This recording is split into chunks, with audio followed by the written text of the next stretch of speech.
Welcome to Windows on the World, and tonight I hope a very informative show for you. And we have covered a lot of the material that we're going to be talking about in previous shows. You can look at articles and you can go to the main page at windowsontheworld.net and do look at Demons Are Real, which is a collection of all of the shows I've done with Jerry Marzinski and special guests. So tonight we're going to get into channeling deception and the globalist cult, which appears to be for everyone. And if you look at some articles on the homepage at Windows on the World, they will help with expanding on the stuff we're going to be talking about here.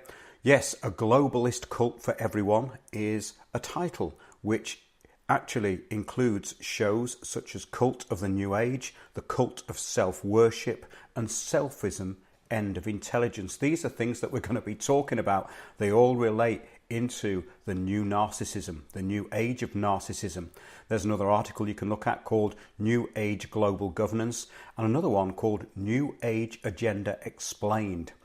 And we're going to go and touch on some of the subjects that are in these shows, but we're going to take it into a slightly different direction. So I'm going to talk first about people who were channeling entities, and one of the most famous people who were channeling, and one who has been taken up by the UN with her now known as the Lucis Trust, was Alice Bailey, and she was deluded by her channeled master, which was actually the same one that Madame Blavatsky channeled.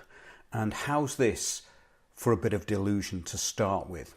This is what Alice Bailey thought about herself. I felt that I was like Joan of Arc, and like her I was seeing spiritual visions and was consequently set aside for a great work. I pictured myself as the dramatic and admired teacher of thousands.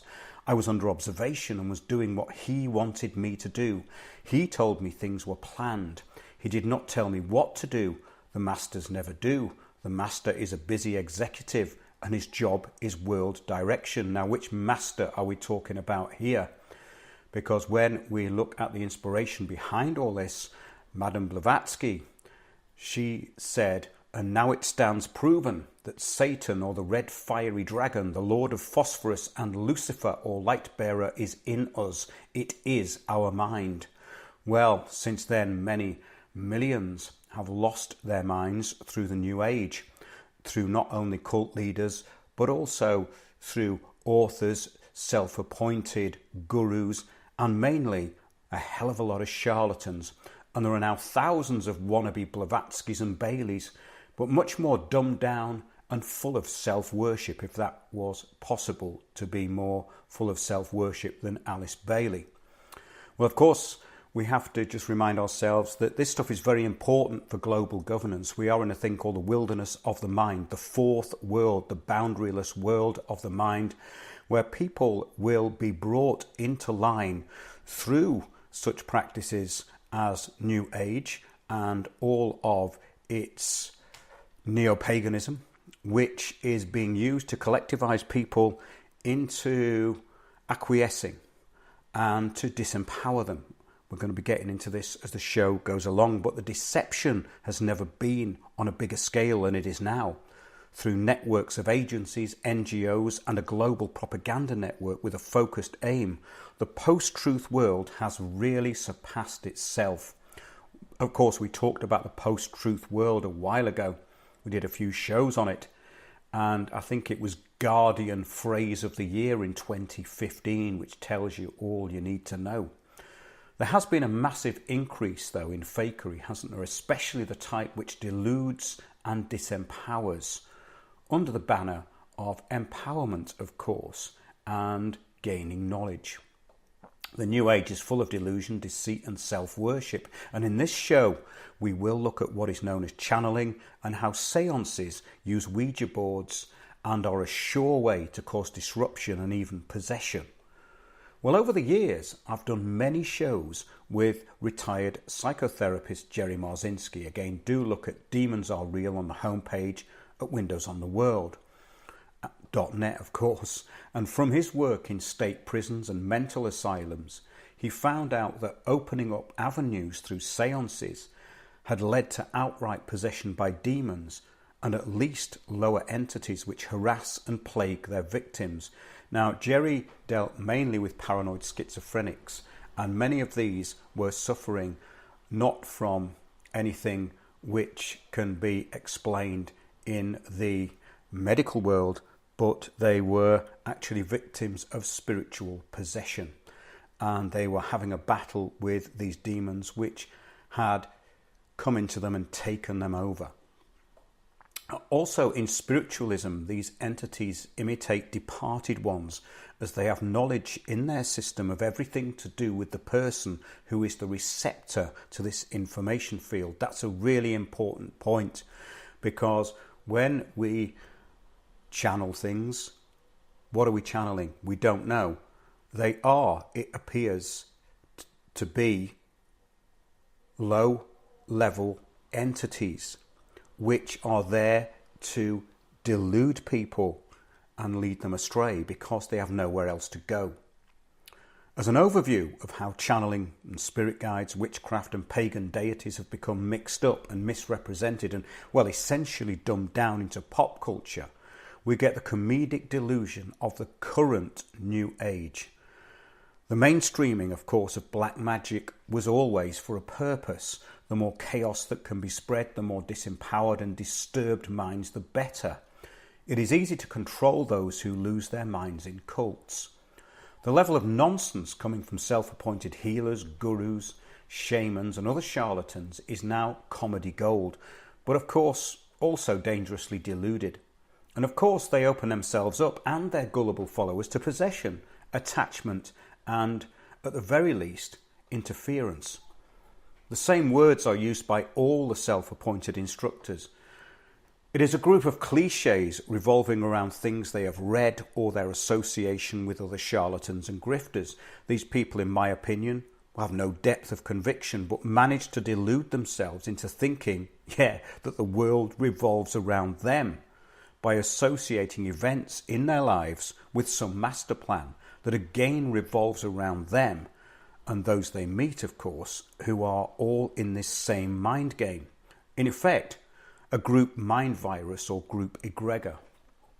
And we've talked about that on previous shows. So all of the stuff we're talking about tonight, we have primed you with previously, and there's many links there. So as we've said, this is called the wilderness of the mind, the fourth world, a borderless and mindless jumble of nothing. One thing that seems to be concurrent in these groups is that nothing good or useful seems to come from any of it. Very often with those who give their minds away, their lives are chaotic and continually unbalanced. Have you noticed this about these new ages?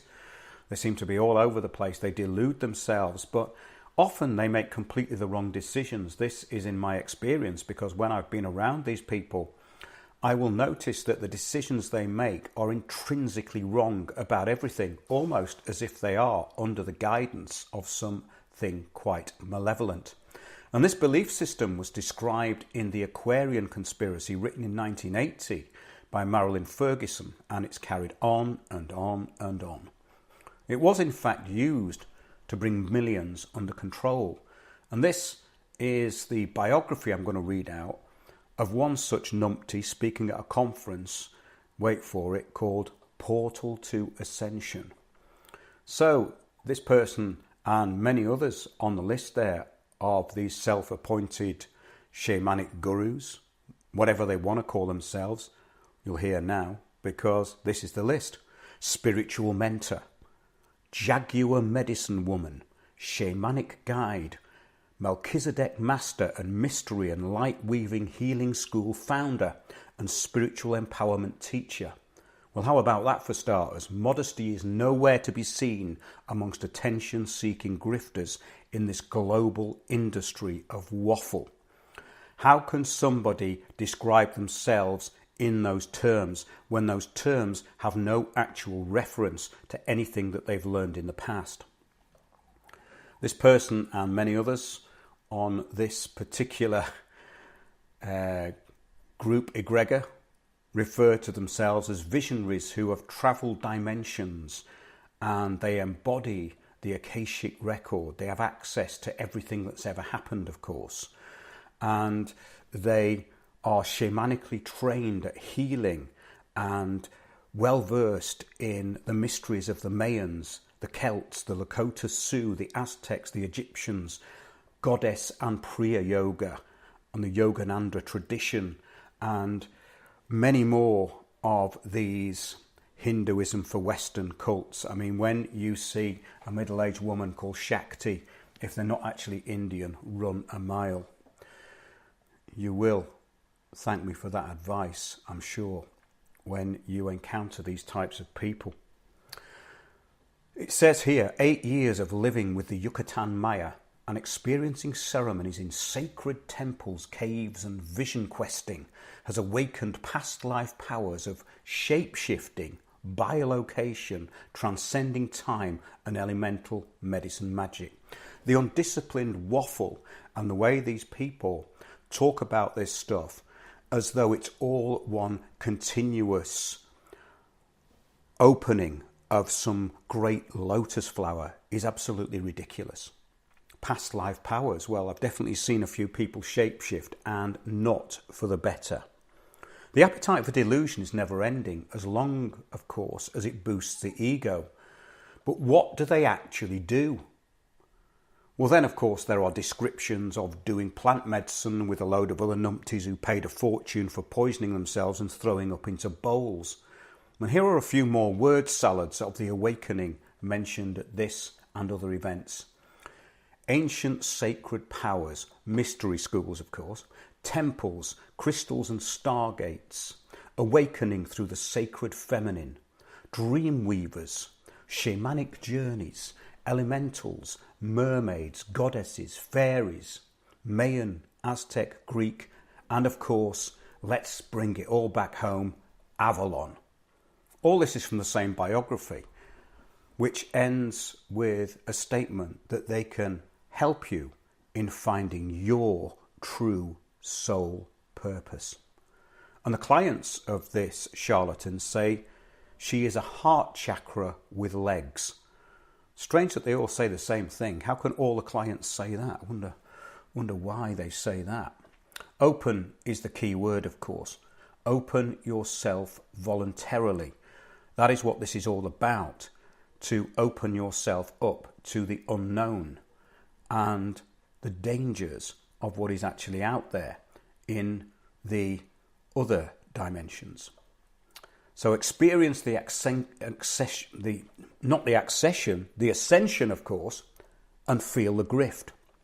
Well, quite how all of that lot I've just named there is connected is only apparent when you have swallowed a mix of everything in the New Age alphabet soup, or alchemically fused yourself with plant medicine, of course, throwing up in a bowl and being conned by witch doctors in Peru.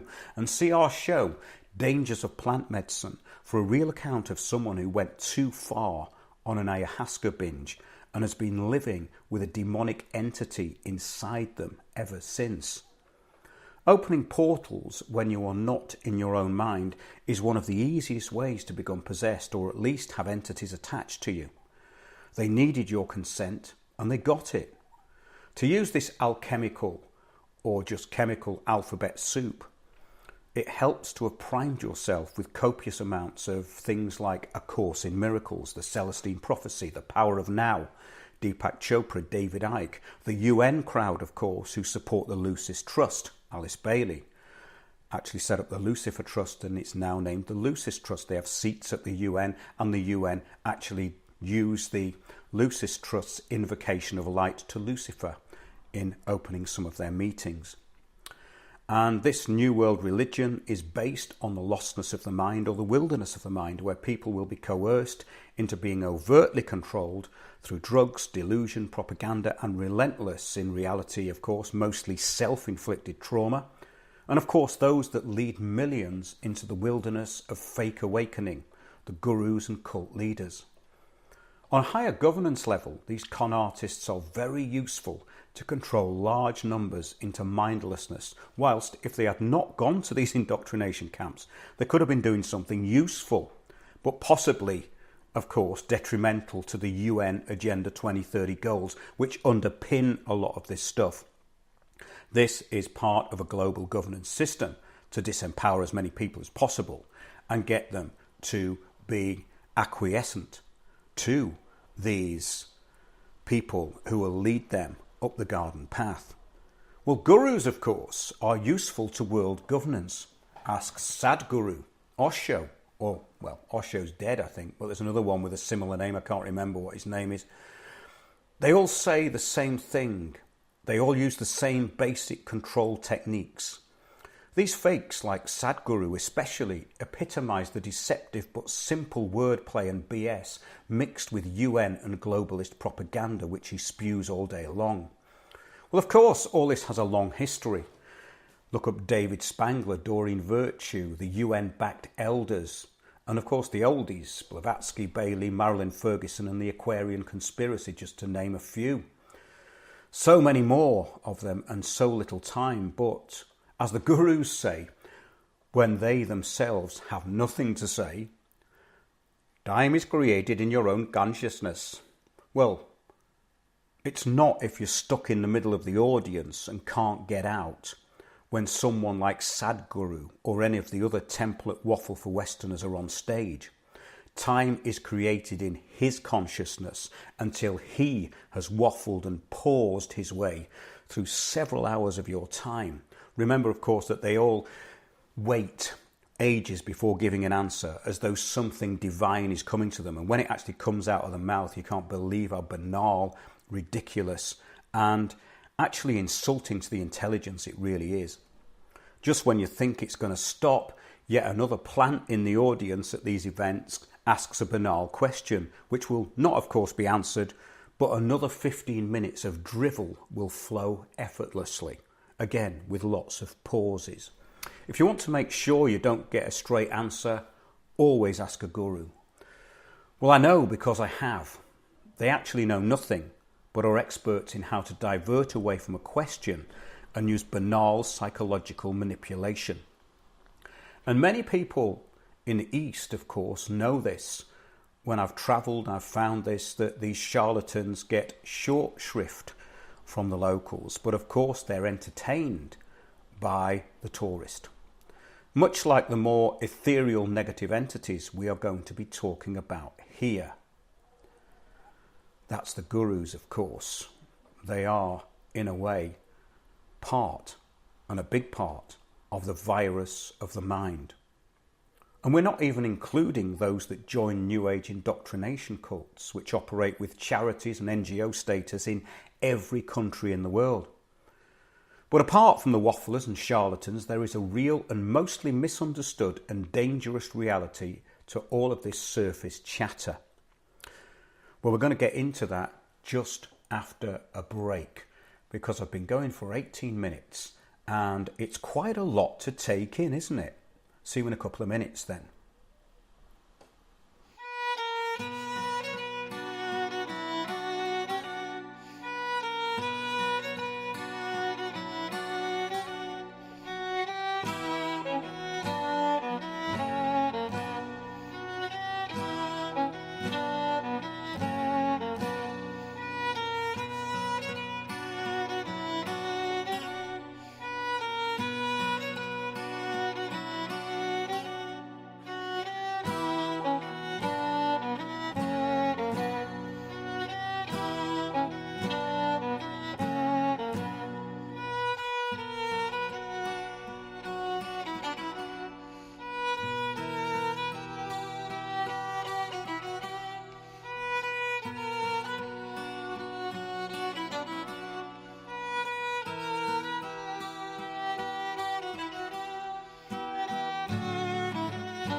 Welcome back.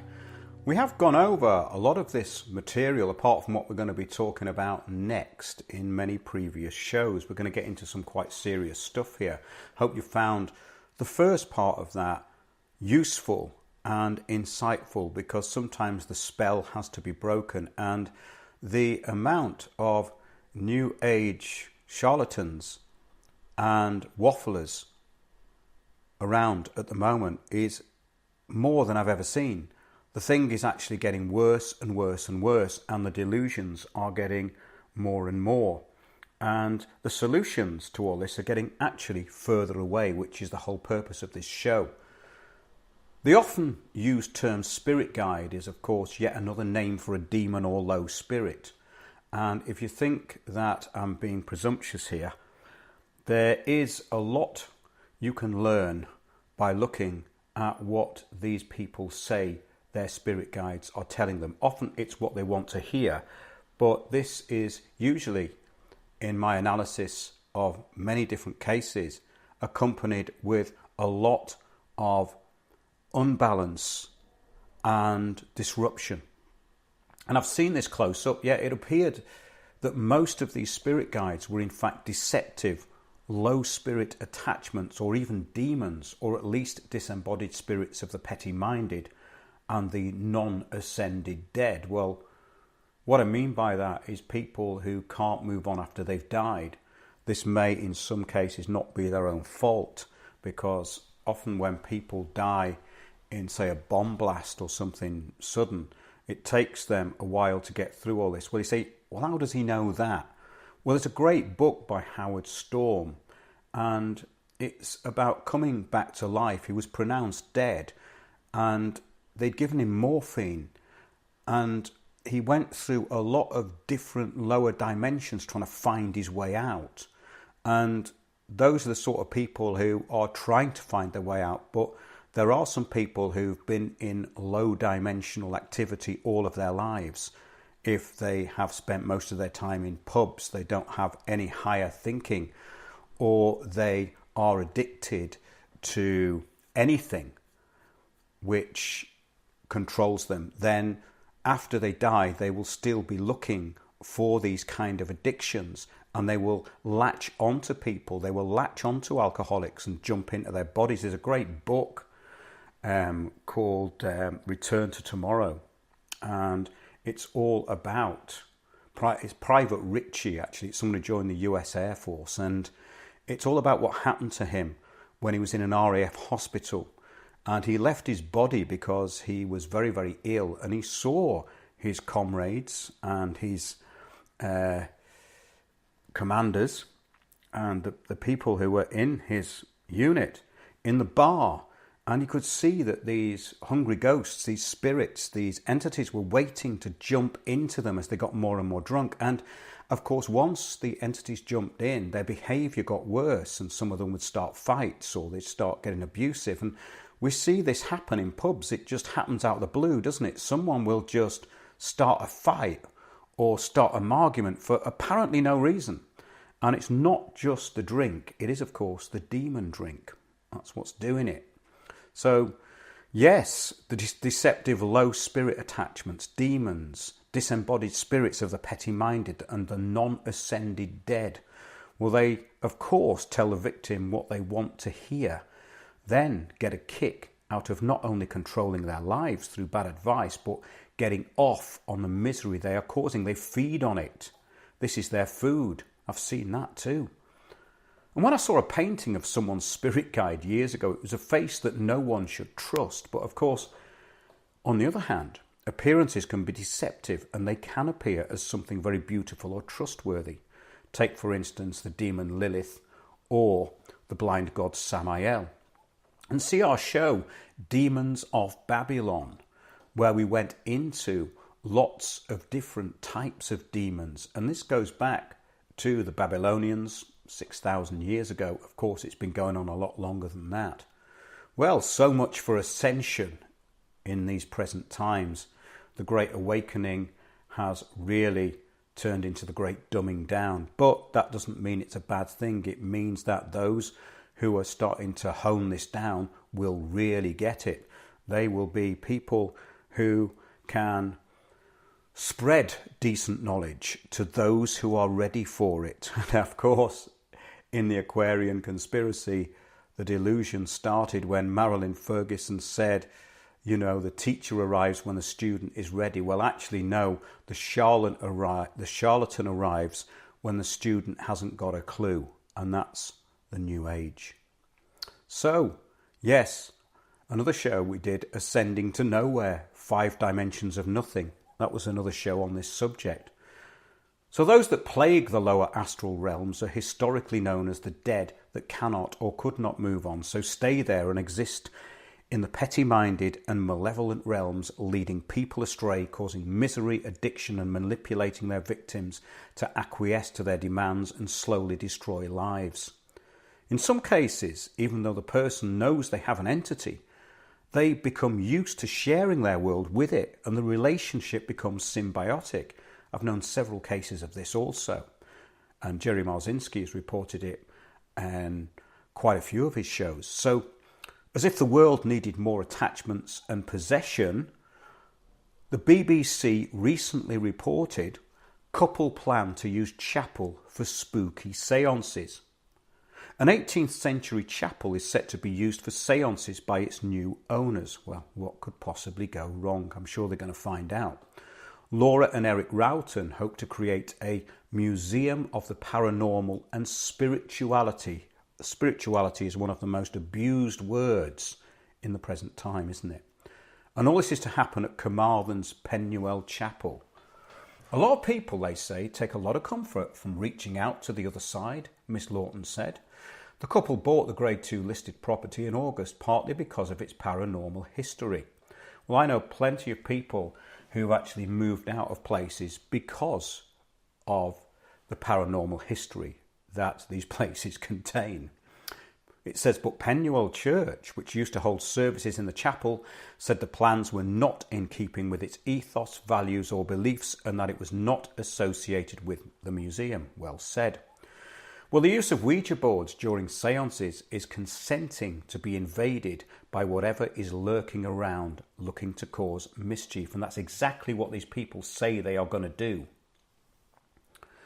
Having had personal experience of this many, many years ago and through testimony up to as recently as last week, the use of Ouija boards is the easiest and fastest way to invite petty, malevolent entities or even demons into your life.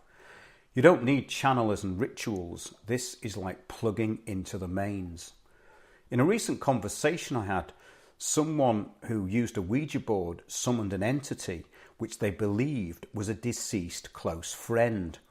The voice started controlling her and even attacking her current boyfriend. Nightmares were also frequent after letting this low-dimensional troublemaker in through the board. The entity growled and cackled, yet still pretended it had been her deceased close friend. In other words, it was an imitator, and many of these entities that come through Ouija boards are imitators. You may think you're talking to somebody, and they can actually know a lot about that person. They can speak as though they are that person, and they have a lot of knowledge because these things, remember, exist in a different dimension. They have access to a different area of knowledge than we do. And like any parasite, once they are in your life, they don't care if you believe what they say or not. The victim is made to feel shame, guilt, fear and paranoia. And this is just the low level and day-to-day stuff. These parasites are petty and angry and they feed off the misery they are causing the victim. This particular one gave its victim a heightened sense of psychic awareness as it took over. Often they do tell the victim that they have new powers and they're very special, as of course in Alice Bailey, who was definitely under the influence of the entity that she channeled, and that's by her own admission. When we see these cult leaders using manipulation, we are often and very often seeing possession. They become very charismatic, they become very powerful, but it's not true spiritual power. It's a power over their victims, the people who acquiesce to their power. These entities should never be believed, as the only thing they do consistently is lie. So these parasites are channeled through the Ouija board and can then manifest in their victim.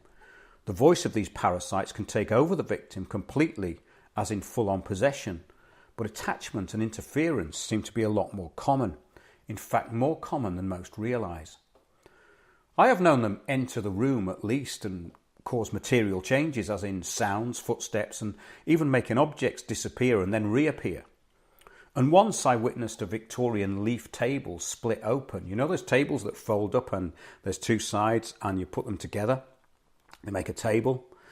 Well, one of those was actually being used in a seance, and the wood twisted so that the glass that was being used to channel this thing flew up in the air and landed on the floor. And the story behind that is that if that actually happens, the thing has actually gotten into the room, which it did. And lots of disruption was ongoing for quite a long time until I think it must have got bored and left, because we started to ignore it in the end. Now but what happens, of course, is that some people can actually take on and become possessed or have this entity attach itself to them.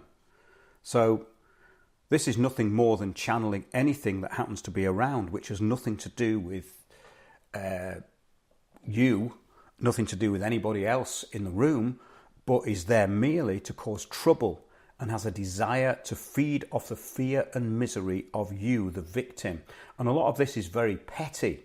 And often when people get attachments, they hear giggles and they hear these things laughing. It happened to a late friend of mine, Kevin, and he actually got these demons jumping into him, and he said they were just joking and laughing, and they had this little malevolent laugh. He said, but they were really petty. The things that he was hearing in his head were really petty. And this is the thing, there's a hierarchy in these realms, and of course there's books like the Goetia to kind of prove that. And this hierarchy of demons and spirit entities has been known about, as we've said at the beginning of the show, for thousands of years. And they don't call them energy vampires for nothing. And of course, succubus types are also archetypal. I know of several cases of people allowing a succubus to invade them. There's nothing more insane than that. So if these things are around and want to cause trouble, there is no quicker way of bringing them in than in seances or channeling. The only solution is awareness, as no one is immune from this influence. Often prayer and intentions do not work, as they are not backed by enough faith. And this happened in one case recently. The lack of awareness that caused the intrusion was also the apathy which could not cast it out. And no matter what I or anyone else said to this person, they didn't have the faith, the belief in a Holy Spirit to cast out what this entity was and to challenging it and to ridicule it and get rid of it. They just merely said, oh, it doesn't work. Well, the reason that they got this problem in the first place is because their awareness was lacking. They let this thing in. And that was actually confirmed by this person. And this is not uncommon. It happens to people who move into houses. There will be a presence there, an entity which attaches itself to the person. And this working on your awareness of what is actually happening in the unified field around you takes a long time, but it's really worth it. And it's been what I've explored in the Perfected Mind Field series, which you can have a listen to. They're quite short, and they are just information which I've picked up from people who have great insight into this, and mixing it up, of course, with my own experiences and stuff that works, because I can say that practically this stuff really does work. So the victim is under control and often physically tortured, and this is an aspect which is on the more serious level and takes control over the entire physical body. And then, of course, there is overt control, where the victim no longer has the ability to delineate between their own thoughts and that of the entity. Possession explains why those who commit murders out of the blue sometimes have no recollection of the event.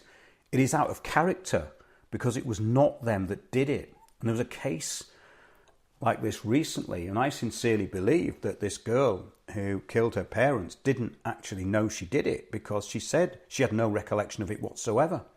She was under the control of an entity. She had been under the influence of drugs and was on some kind of antipsychotic drug as well.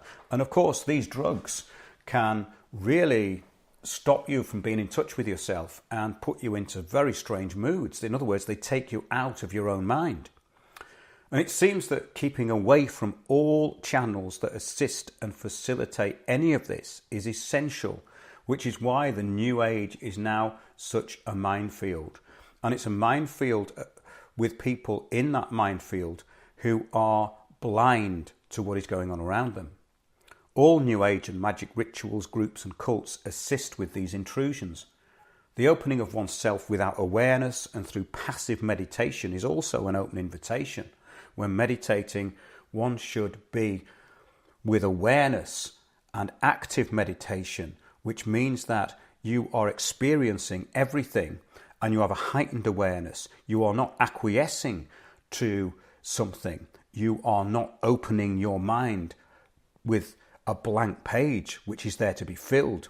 You have an awareness of what is going on around you, and that awareness can be heightened. I call it the unified field that we can put out, or the perfected mind field, as we've been saying, because I think that actually sums it all up. And this has come from so many different sources over the years, and in a way it's very simple and very obvious, but not if you're in this minefield.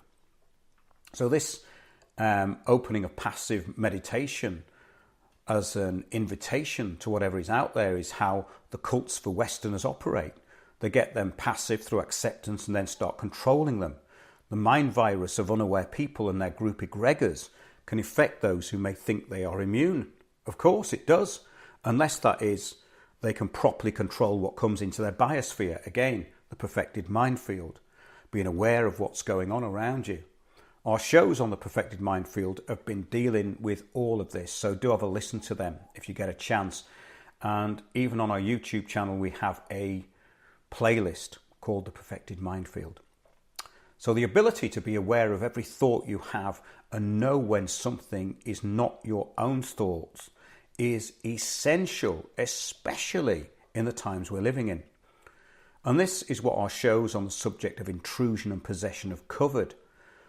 And the highest intelligence, or God and the Holy Spirit, seem to be the strongest antidote.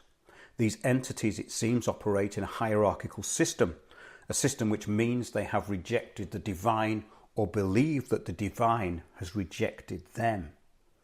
It seems that most of these parasites are stuck either because of their own belief about themselves or because they need the drama and the energy harvesting that they get through doing it. They may have been like this, of course, their entire lives, so are unlikely to change when they are no longer mortal, but just trapped because of their belief about themselves. It is all based on a system, of course, a system which has its own rules. The highest governing intelligence is above all this. To start with knowing what the problem is, then the solution will present itself. But most people do not actually address the real problem, which is how to understand this hierarchy and how to counteract it effectively. And this cannot happen when the mind is open to invasion and part of any infected group hive mind.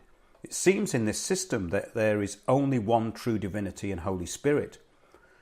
As Jesus cast out demons, we can too, but it is essential to know the hierarchy and system they are operating in, because the Holy Spirit is what actually casts them out. And time again, I've heard this, and I've actually had the experience myself, being in very dangerous situations with it. It's not complex, any of this, but it is deceptive.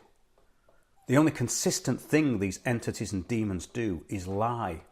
And those who are susceptible to manipulation and believe these entities are benevolent or open themselves up to invasion purposefully, well, they only have themselves to blame. Those that get problems often do not have the basic knowledge of strong belief which can reject them.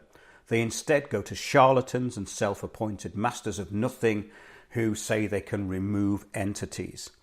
And I've had people telling me this, that they've been to these charlatans, and what these charlatans have told them is absolute garbage and banal nonsense, which is very dangerous when you think about it, that these self-appointed nobodies can actually take a lot of money off people and make them worse.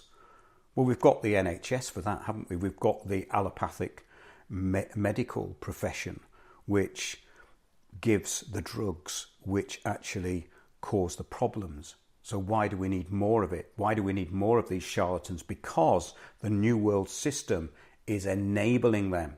So more and more people become disempowered. So the disempowerment can come through fear, it can come through war, it can come through fake pandemic, but it can come through this new age delusional bubble, which brings people into direct contact with negative entities. And this has all been enabled by the growth in what started out as the self-help movement, self-empowerment, mixed with what was known as science and spirituality, the catchphrase of the Aquarian conspiracy crowd in the 80s and 90s. And since the 80s, this has grown, and now there are millions of these self-appointed shamans, gurus and cult leaders. One thing is guaranteed though, none of these can get rid of this problem, because they are the problem and they continue to enable it. I'm going to be exploring this in future shows, and it really inspired me this week when I spoke to somebody who had experienced lots of different interruption, and it brought back a lot of the other stories I've been told over the years.